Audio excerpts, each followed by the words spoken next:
On the Today Show, weatherman Willard Scott is entirely oblivious to the growing crisis thousands of miles away here in Whitehall.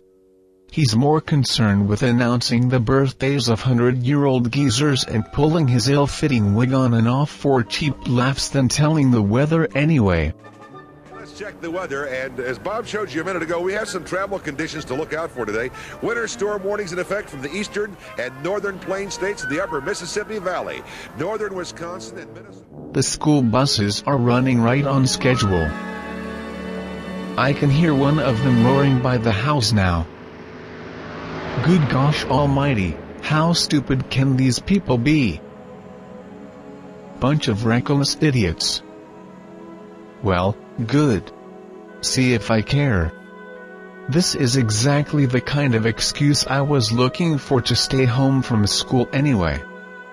I'm taking this wet sweater off right now and going back to bed where I belong. There's no way I'm going out on that mess and end up as some kind of weather-related fatality.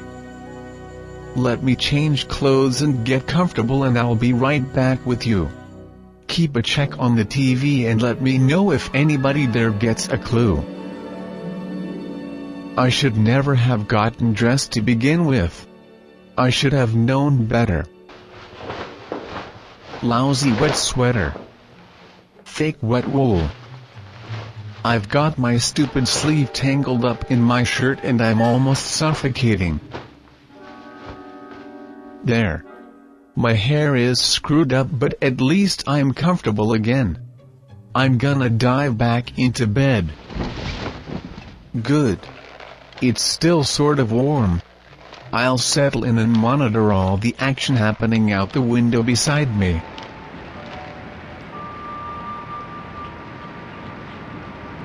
There's some snow mixing in with the rain now. The temperature must be falling. The freezing rain is simply a foggy, vertical sheet of normal rain. The snow flurries are much more obvious and graceful as they drift to the ground like tiny white feathers. I think I can hear some sleet too. Sleet is hard to see unless there is an extraordinarily heavy downpour of the stuff. Oh, here it is. The television broadcasts on channels 4, 7, and 11 are all cutting away from their national networks at the moment and doing the local news updates. Maybe they can give us some of the information we're looking for. Okay, here's the summary. An upper-level disturbance moving in from the Texas Panhandle may bring a chance of snow flurries to the southern part of the state this morning. We're not expecting anything in the way of accumulation out of the system. Maybe a little dusting on the car windshields.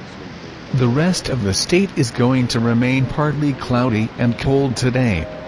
We're looking at highs in the 30s, dipping down into the 20s tonight. Well, not much new there. What's the problem? Are they afraid it will set off a mad panic among the citizens if they dare to announce it? The telephone is ringing in the hall. It's most likely one of my sisters or my aunt calling to report some of the more obvious weather facts that we are already well aware of. I remember that we had a few snow flurries back on the very first day of December. I stayed home from school on that day too.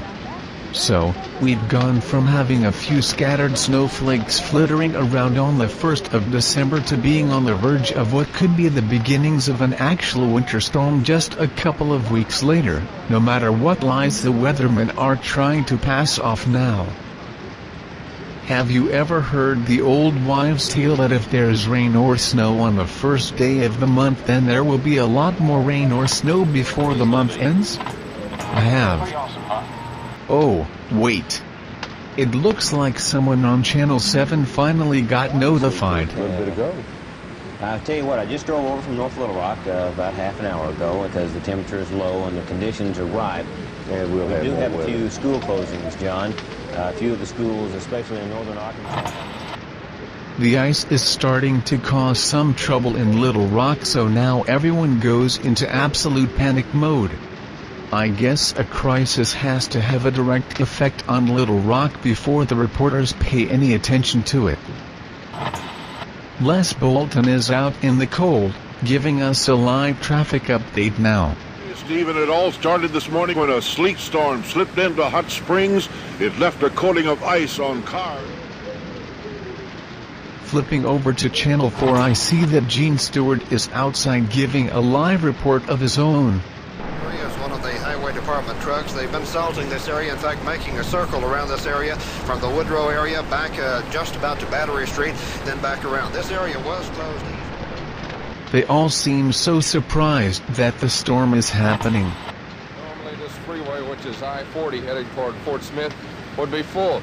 As it is today, not very many people at all on it. Most of the people that came into work. A sheet of ice. The Weather Bureau now says we will get between 4 and 6 inches before it's all over, which probably won't be until